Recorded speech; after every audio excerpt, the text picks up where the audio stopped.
घर टूटने पर सबसे ज्यादा नुकसान उस औरत का होता है जो दूसरों की बातों में आकर अपना हंसता खेलता परिवार उजाड़ लेती है, लेकिन अंत में उसका कोई नहीं होता।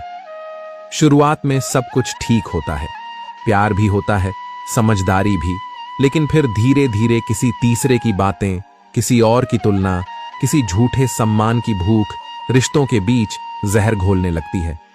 कुछ औरतें इसी जहर में जीने लगती हैं। उन्हें लगता है कि अब वो किसी से कम नहीं।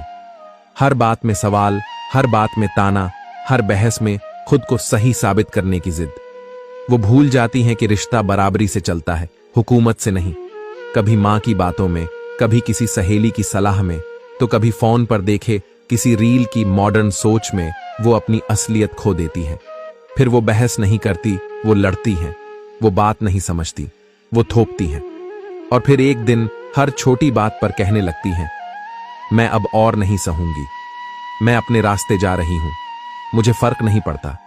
वो भूल जाती हैं कि रिश्तों को बचाने के लिए झुकना कोई हार नहीं होती, पर जिद और घमंड की आग में वो अपना ही घर जला देती हैं।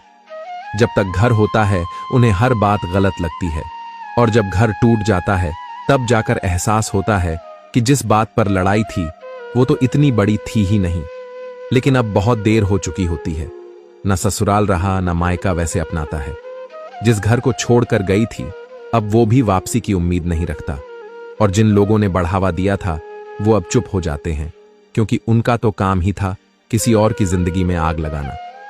फिर एक दिन वही औरत दूसरों के बच्चों को स्कूल जाते देख रोती है, बाजार में पति पत्नी को साथ चलते देख सिसकती है, पर अब उस रोने की कोई कीमत नहीं होती, क्योंकि एक जिद, एक बहकाव, एक झूठा सेल्फ रिस्पेक्ट उसके सारे रिश्तों को निगल चुका होता है।